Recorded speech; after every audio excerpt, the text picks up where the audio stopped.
Olá, seja bem-vindo à nossa quinta aula sobre a linguagem HTML, voltada a concursos públicos, onde nós iremos estudar os formulários. O que são formulários? Bom, os formulários são elementos que permitem o envio de dados de uma página HTML, que está no browser, para o servidor web.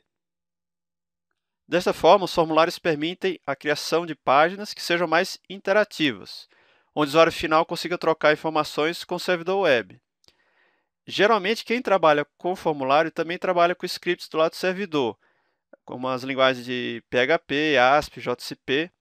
Então, é por isso que a gente fala nesse sentido de trocar informações com o servidor web. Os formulários eles permitem que nós enviemos essas informações ao servidor web, e aí você trabalhando com os scripts do lado do servidor, você consegue tratar essas informações que foram enviadas pelo browser e depois retornar alguma outra informação para o browser. Por isso se fala essa opção de trocar informações com o servidor web. Nesta aula, iremos estudar os elementos, as tags de formulário referentes à versão 4.01 da HTML, que é a que está valendo atualmente. Então, a gente está agora em março de 2013, então o que está valendo ainda é a versão 4.01. Já existe a versão 5 implementada em alguns browsers, acho que a maioria dos browsers já tem essa versão 5 já implementada, só que isso ficará para o módulo posterior, porque até o momento a W3C, ainda não, como ela não validou ainda o HTML5, então a gente vai continuar com o HTML4, que é o que é mais cobrado em concursos públicos. Bom, como é a estrutura de um formulário? O formulário ele é composto pela tag form, ele que cria o formulário, e dentro dele tem outros elementos que permitem a entrada de dados. Por exemplo, a caixa de texto, lista de seleção, caixa de seleção, botões, etc. A gente vai ver cada um desses elementos. Então aqui a gente tem na esquerda um exemplo de um formulário no arquivo HTML. Isso é um trecho de um arquivo HTML onde temos aí um código para o formulário. Isso, quando for exibido no browser, vai aparecer o que está aí na sua direita. Então, por exemplo, está pedindo usuário e senha. Neste exemplo, a gente tem a tag form iniciando o formulário e a tag barra form finalizando. Então, por isso que se diz que o formulário não pode ser, é um elemento não vazio. Dentro das tags form e barra form, temos texto comum, que é, por exemplo, usuário, dois pontos, e depois o senha, dois pontos. Além disso, nós temos as tags input, que definem alguns dos elementos de interação, como caixa de texto e botões. Você está vendo aí que só temos duas caixas de texto e um botão. Usamos a tag br apenas para quebrar o fluxo do texto entre os elementos input, pois como essas tags elas são elementos de linha, elas não quebram linhas nem antes nem depois. Então a gente colocou, você pode perceber que depois do input type igual a text, nós temos um br aí só para ele quebrar uma linha depois dessa tag input. A gente vai detalhar depois o que são essas tags input. Form seus atributos principais. Vamos dar uma olhada aqui nos seus atributos principais do form. Quais são aqueles que são mais importantes? Nós temos aí, de novo, um código, fonte em HTML, com um trecho dele com o formulário. O atributo action, que está definido logo depois do form, ele define qual página deverá ser chamada para receber as informações do formulário e processá-las. Geralmente, aponta para um arquivo que contém scripts do lado do servidor. No nosso exemplo, ele está apontando para o arquivo login.php. O atributo method define qual método deve ser usado para enviar as informações para o servidor. Existem dois métodos, que é o get e post, que a gente vai estudar a seguir. Método get, que é isso? O método get envia as informações do formulário através da URL, através do endereço que aparece lá no browser, em pares de nomes e valores. De novo aí nós temos o exemplo, só que aí você percebe que o atributo method está igual a get. Então, de novo aí nós temos como ficaria no browser. E nós preenchemos a primeira caixa de texto com o valor Márcio e a segunda caixa de texto a gente colocou o valor 123. Só que como é um tipo password, senha, então ele não aparece aí o valor 1234, só aparece os pontinhos correspondentes. Se a gente clicar no botão, a gente vai ser direcionado para a seguinte página: login.php, porque é o que está definido lá no atributo action, ponto de interrogação, usuário igual a Márcio. Aí esse usuário, ele pegou lá do input, nós iremos ainda estudar o que é esse input, mas você pode ver que lá na tag input tem um atributo chamado name igual a usuário. Aí depois vem o sinal de e-comercial, depois vem senha igual a 1234. Então esse senha, ele também é o nome do outro input, que é da outra caixa de texto, que também está com name igual a senha. Então ficou senha igual a 1234. O browser ele insere o caractere ponto de interrogação para indicar que o que vem depois dele são os pares de valores nome e valor dos elementos inputs do formulário. O nome do input é dado pelo atributo name, como eu falei já anteriormente, né? Então name igual a usuário e o outro input é name igual a senha. E para separar os pares ele usa o símbolo de e-comercial. Esse método get ele é o padrão para o envio de dados ao servidor. Então, se não for especificado no atributo method, vamos supor que no caso do nosso form ele tenha colocado form action igual a login.php, mas tivesse omitido lá o método igual a get. Então, se você omitir, quer dizer que o padrão vai ser assumido como sendo o método get. Quando usar o método get? Ele é muito útil quando queremos fazer um bookmark para a página, pois os valores dos elementos de entrada são passados juntos com a URL da página, ou seja, com o endereço da página. Só que existem alguns pontos negativos nessa opção. Primeiro, ele não deve ser usado quando você tem que enviar dados sigilosos, como senhas. Por exemplo, no nosso caso, a gente dá lá a senha que o usuário entrou, então isso não é legal. Por que não é? Porque as informações elas ficarão visíveis na URL, no endereço do browser. Existe a limitação de 3.000 caracteres para o envio de informações na URL. Você não pode colocar endereços muito grandes lá no endereço do browser para ele poder ir para determinado endereço. Então, existe essa limitação da quantidade de dados que você pode passar via GET. Alguns dados, tais como arquivos, eles não podem ser enviados pelo método GET. Então, aí você tem que apelar para o próximo método que nós iremos ver a seguir. Bom, agora vamos ver o método POST. O método POST envia as informações do formulário dentro da requisição HTTP. Então, por exemplo, nós temos agora o trecho de código HTML, onde nós mudamos o method, que antes estava get, e colocamos igual a post. Então, não mudou nada para exibição, então continuamos tendo aí uma caixa de texto para usuário, outro para senha e o botão entrar. Ao clicarmos no botão entrar, seremos direcionados para a página login.php. Os textos Márcio e 1234 serão encaminhados juntamente com a requisição HTTP, não ficando visíveis na URL. Então, isso supondo que o texto que nós entramos seja 1234, na segunda caixa de texto. Bom, vocês podem perceber aí que a gente vai ser direcionado para o login.php somente. Não vai ter qual que é o valor do usuário nem da senha na URL, apenas vai ser direcionado direto.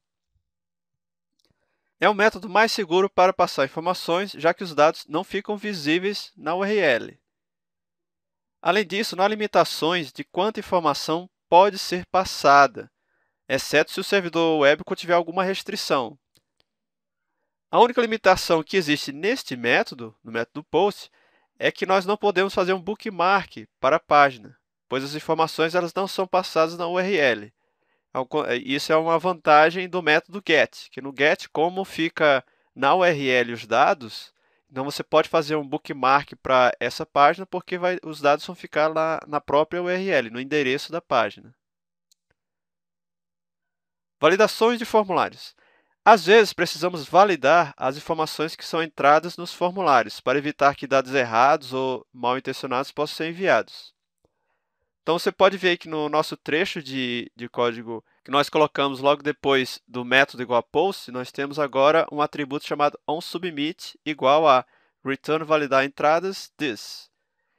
Então, do ponto de vista para o browser, não mudou nada, vai ficar tudo igual. Só que ao clicarmos no botão entrar, a rotina escrita em JavaScript validar a entrada this será chamada para validar as entradas. Então, vai ser executado um código JavaScript na hora que a gente clicar. Por quê? Porque esse botão ele é de submit, type igual a submit, é um botão que envia as informações para o servidor. E esse atributo onSubmit da tag form, ela especifica a rotina de script no lado cliente, que geralmente é JavaScript, que deve ser executado antes de enviar, né, dar o submit, os dados para o servidor. Então, antes de enviar essas informações para o servidor, ele chama essa rotina JavaScript para validar as entradas. Como é uma rotina do lado cliente, ele pode, por exemplo, verificar se você não está tentando entrar um código malicioso dentro de uma caixa de texto, ou então para ver se você realmente preencheu a informação de senha ou de usuário, para saber se você não esqueceu. Se a rotina JavaScript, que está aí no onSubmit, ela retornar true, ou seja, verdadeiro, é porque o formulário pode ser enviado ao servidor web. Então, ele vai dar o submit numa boa. Mas se ele retornar false, o formulário não é enviado. O elemento input. O elemento input é onde ficam armazenadas as informações que queremos enviar ao servidor web. Ele possui vários atributos que definem seu comportamento. Type. O atributo type ele especifica o tipo de input que queremos, se é um botão, uma caixa de texto, e pode ter vários valores que iremos estudar. Name, ele define o nome do input. Então, é o que identifica este input quando você quer enviar as informações para o servidor web. Nós vimos naquele exemplo anterior que nós tínhamos uma caixa de texto e name igual a usuário. Então, esse name ele ajuda a identificar, quando a gente mandar as informações para o servidor, que informação que a gente está passando. Disabled, ele é um atributo que, se estiver presente no input, ele desabilita esse elemento. Ou seja, você não consegue escrever nada nele, também você não consegue selecionar o texto que está dentro desse input. E, além disso, seu conteúdo ele não é enviado ao servidor web. Só que você pode mudar esse atributo em tempo de execução utilizando uma rotina JavaScript. Isso é uma coisa que a gente vai ver quando nós formos abordar um módulo posterior de HTML dinâmico. Não vai ser o escopo desse módulo que a gente está vendo agora. O atributo read-only, se tiver presente no input, ele deixa seu conteúdo como somente leitura. Ou seja, você pode até selecionar o conteúdo, copiar, mas você não pode alterar o conteúdo que está dentro do input. E esse conteúdo ele é enviado ao servidor web. Os vários elementos input. Existem vários tipos de elemento input, e o comportamento deles é definido baseado nesse atributo type. Nós temos aí o nosso exemplo que nós trabalhamos. Nós temos aí duas caixas de texto e um botão. O que é que a gente tem aqui? Type igual a text, que é o primeiro input. Ele especifica um campo texto de uma só linha. O type igual a password, que é o nosso segundo input, ele especifica um campo de texto de uma só linha, só que o seu conteúdo ele é exibido usando-se um símbolo padrão, uma máscara. No caso, aí, quando eu estou usando o Google Chrome, ele aparece aí com bolotinhas aí, círculos pretos. Type igual a submit, que é o nosso terceiro input, ele define o botão que, ao ser clicado, ele solicita o envio dessas informações que tem no browser para o servidor web. Temos então o botão input. Quando nós definimos que o atributo type é igual a button, ele define um botão, geralmente associado a uma rotina JavaScript para ser executada quando clicamos no botão.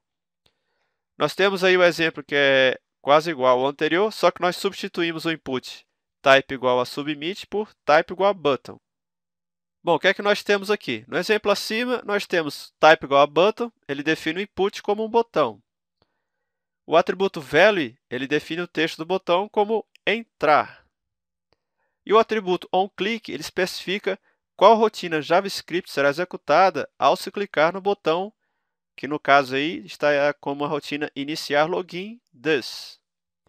Então vocês reparem que antes a gente tinha um botão type igual a submit e agora nós temos um botão que está como type igual a button. Caixas de múltipla seleção. Através do elemento input é possível criar caixas de múltiplas seleções. Assim, o usuário pode selecionar clicando entre uma ou várias opções. Temos aqui na esquerda o código HTML com um trecho dele que tem um formulário. E nós temos 3 inputs do tipo checkbox e um input do tipo submit, que é o botão que está lá embaixo. O que a gente tem aqui é type igual checkbox, ele define o input como uma caixa de seleção. Então, ele é uma caixinha que você consegue ticar ela ou desticar. Você pode ticar um ou várias. No nosso caso, nós ticamos ali o PHP. Temos o outro atributo, que é o value. Ele define o valor a ser enviado ao servidor web caso este input esteja selecionado. Então, por exemplo, no nosso primeiro input checkbox, nós temos name igual a ASP e o value igual a ASP.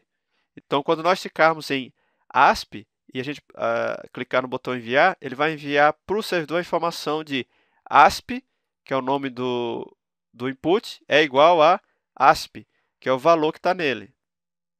E temos outro atributo, que é o checked, que se ele estiver no input, ele já deixa esta caixa de seleção já marcada. No nosso caso, aí, no nosso terceiro input checkbox, nós temos esse atributo lá, checked. Então, quando a gente for exibir no browser, por isso que ele está com o PHP já ticado aí na sua direita. A gente tem também caixa de seleções únicas. Assim, o usuário ele só pode selecionar apenas uma de várias seleções possíveis. Então, o código ele é um pouco parecido com o anterior, só que a gente coloca type igual a radio. Então, esse aí na direita você tem como que ficaria no browser esse código HTML que nós temos na esquerda aí. Bom, o que é que a gente tem aqui? No exemplo acima, nós temos type igual a radio. Então, ele define o input como uma caixa de seleção única. O name, ele define o nome do input. Esse nome desse atributo, ele amarra as caixas de seleção. Isso quer dizer que se o usuário ele marca uma opção de mesmo nome, ele desmarca outra de mesmo nome. Você pode perceber aí, no nosso exemplo na esquerda, que nós temos 3 inputs do tipo radio, e você pode ver que o atributo name desses 3 inputs é igual. Está aí quantos conc, quantos conc, quantos conc. Ele é igual. Só que cada um desses inputs ele tem um value diferente. Então, o value ele define o valor a ser enviado ao servidor caso este input esteja selecionado. Por exemplo, se a gente selecionar, por exemplo, quantos concursos você fez, que é o texto que está aí da pergunta. Então, é uma pergunta que tem 3 opções, você tem que escolher apenas uma delas. Vamos supor que você nunca fez concurso na sua vida. Então, você selecionaria o primeiro, que é o nenhum, e na hora que você clicar nesse nenhum, ele vai desticar a seleção última que já está aí, que é a vixe, um monte. Então, essa é o que acontece com o radio. E o atributo checked, se ele estiver no input, ele já deixa essa caixa de seleção já marcada. É a mesma coisa do checkbox. Então, como a gente colocou aí que o nosso terceiro input está com esse valor checked, então ele vai ficar aí ticado vixe, um monte. Lista de seleção única. O elemento select permite criar listas de seleções únicas. Assim, o usuário só pode escolher apenas uma de várias opções, baseada numa lista de valores. Nós temos aí na esquerda o nosso código HTML, que gera essa página que está aí na sua direita, com o texto quantos concursos você já fez. Então, é meio parecido lá com o radio. Então, por quê? Porque você tem que selecionar apenas uma dentre várias opções. O que é que nós temos aí? Temos a tag select, que ele define uma lista de seleção única, e é o elemento que delimita a lista. Você pode ver que está no código à esquerda, você tem select, name igual a quantos conc. Então, nós colocamos esse atributo name, que ele define o nome do select. Este nome ele é usado para enviar o valor selecionado para o servidor. Então, quando você for dar um submit nesse código, nesse formulário, ele vai amarrar o nome quantos conc ao valor da opção que você selecionou. Então, nós temos aí que cada tag option são 3, então cada uma delas tem um atributo value, que é diferente. Então, nós temos aí a primeira opção nenhum, o value é igual a 0.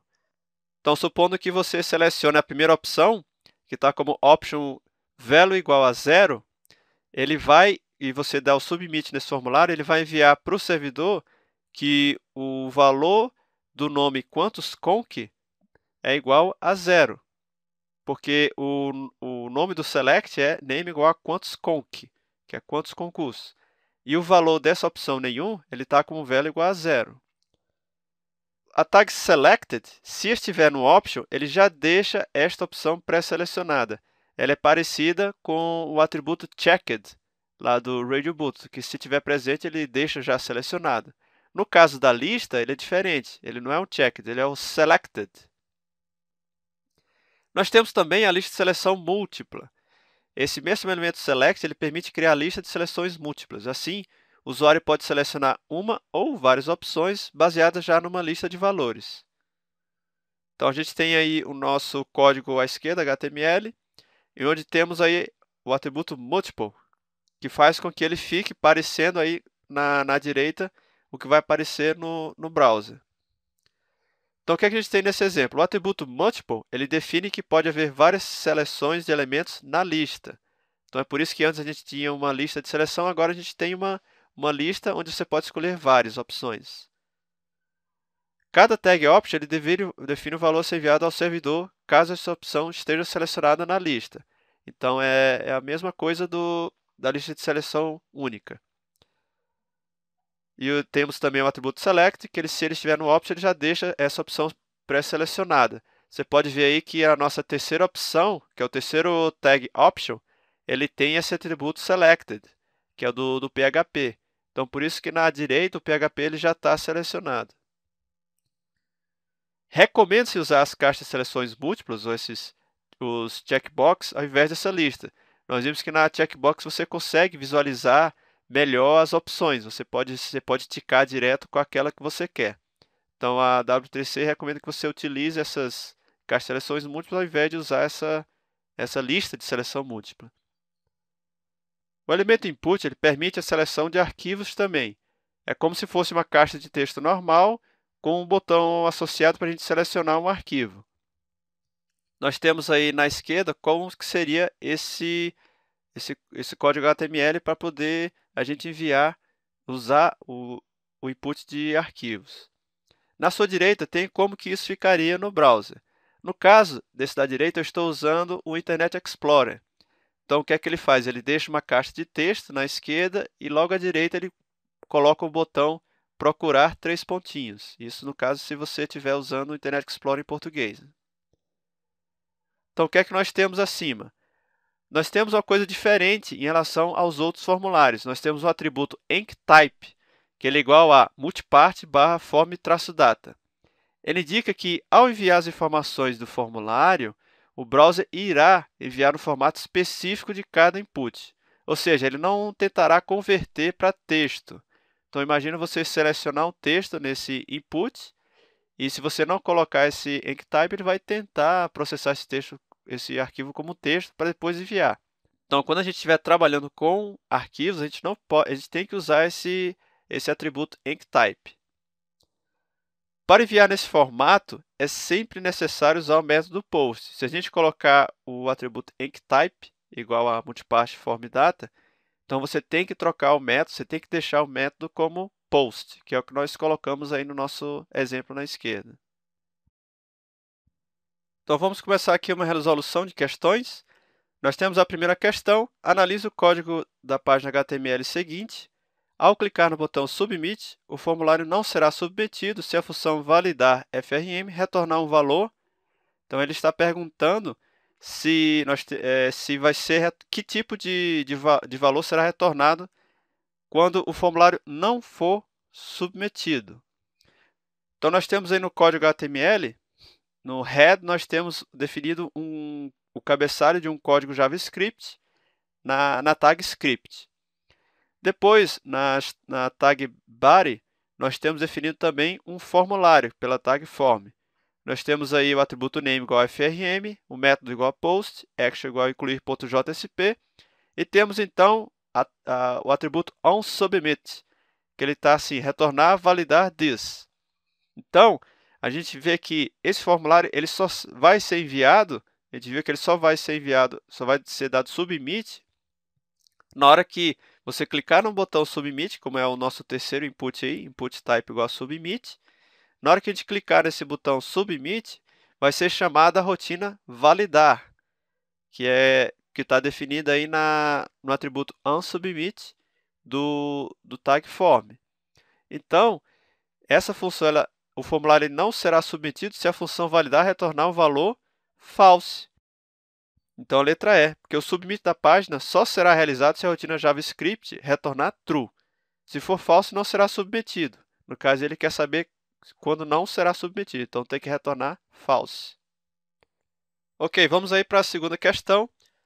Um formulário em HTML precisa ser publicado para que os usuários possam enviar arquivos no formato PDF para serem armazenados em um banco de dados de documentos. O programador criou em uma página uma tag form com parâmetros método igual a post e action igual a salva.do. Dentro da tag form foi inserida uma tag input type igual a file. O procedimento está. Bom, ele quer ver aí o que é que está faltando, se é só isso que precisa para poder enviar um arquivo via um formulário. A gente viu que, além de ter o método igual post, que ele já colocou aí, e uma action, que tem que ser executada sempre, a gente também precisa colocar esse input type igual a file. Até aí tudo bem. Só que o que está faltando agora é a gente colocar o enctype igual a multipart form data dentro da tag form. É um atributo que tem que colocar para que o input, ao dar o submit no form, o input ele não seja convertido para texto ou algum outro tipo de conversão. Vamos analisar então qual que é a alternativa que está afirmando esse enctype igual a multipart form data, que no caso é a letra B. Além do input do tipo file, do método post, é necessário que o enctype seja multipart form data. Questão 3. Para impedir que o usuário altere valores em um campo texto de um formulário HTML, é correto utilizar. Bom, a gente viu que para você não altere o valor de um input, você tem que colocar ou o atributo read-only, para que você possa acessar esse input, mas não possa alterar, e também o disabled, que ele faz com que o input fique desabilitado, você não consegue nem selecionar ele e nem é enviado ao servidor. Então, nesses dois casos, você não consegue alterar. Então, desta forma, a única alternativa aí que contempla isso é a B, que é mais completa, né? Os atributos disabled ou read-only. Questão 4. Get e post são alguns dos principais métodos que determinam o que o servidor deve fazer com o URL fornecido no momento da requisição de um recurso. Relacionado a esses métodos, considere. Primeiro, dados enviados em uma requisição utilizando o método get ficam visíveis na linha de endereço do navegador. Isso está correto. O get ele deixa os dados na URL do navegador. Segundo, se não for especificado um método, o post é adotado como padrão. Bom, a gente viu que não é bem assim. O método que é padrão é o get. Então, se você não especifica, ele utiliza o método get. Terceiro, o método get é geralmente utilizado para enviar grandes quantidades de dados por meio de um formulário. Não, a gente viu que quando a gente tem, no método get, a gente tem uma limitação de até 3.000 caracteres que a gente pode colocar na URL. Então, por isso que quando a gente quer mandar uma quantidade muito grande, a gente utiliza o método post. 4. O método post não exibe os dados enviados na linha de endereço do navegador. Isso está correto, porque quem coloca esses dados na URL do navegador é o método get. Bom, está correto o que se afirma apenas em... Bom, das análises dessas quatro, nós vimos que só a primeira e a quarta que estão corretas. Questão 5. A figura a seguir representa parte de um formulário para homepages, gerado por meio de uso de tags HTML. A sintaxe HTML que gera a figura acima é... Então, nós temos aí que na primeira linha, nós temos duas checkboxes, uma com masculino ticado e a feminino não ticado. Então, nós temos aí na segunda linha, dois do tipo radio, em que quem está selecionado é o feminino. Então, a pergunta é, a sintaxe HTML que gera a figura acima é... Bom, aqui eu vou colocar várias alternativas, uma após a outra, para a gente analisar qual delas está correta. Alternativa A. Então, nós temos aí um form e temos 4 inputs, que correspondem aos 4 caixas que nós temos acima. Só que ele está falando que a primeira linha nós temos duas tags input do tipo checkbox. Até aí tudo bem. Só que ele fala que quem está sendo checado nessa checkbox, nessa primeira dupla de checkbox, é o feminino, como a gente pode ver aí no segundo input. Tá com o atributo checked no segundo input. Então daí a gente já pode dizer que já está errada essa letra A. Vamos ver a letra B. Nós temos também 4 inputs, só que aí ele está colocando que os dois primeiros são do tipo radio. E a gente viu que, na verdade, não é. Os dois primeiros, que são da primeira linha, eles correspondem a checkbox. Então, por isso que a letra B já começa errada. Letra C. Nós temos também 4 inputs, e ele está dizendo que na primeira linha nós temos 2 inputs do tipo select. E, na verdade, não existe input do tipo select. Nós temos a tag select, que aí cria uma lista de seleção para você. Então, daí já vemos que a letra C também está errada. Letra D. Nós temos também 4 inputs, só que ele está dizendo que os dois primeiros inputs são do tipo radio. E, na verdade, não é. A gente vê que eles são do tipo checkbox. Então, a letra D também está errada. Bom, agora só sobrou a letra E, então vamos dar uma olhada nela. Alternativa E, temos também 4 inputs, sendo que os dois primeiros é do tipo checkbox, então está correto. E no primeiro checkbox, o primeiro input está dizendo que está checked e corresponde a masculino. E realmente é o que corresponde lá em cima, o checked está no masculino. Na terceira e quarta linha, nós temos aí inputs do tipo radio, então também está correto.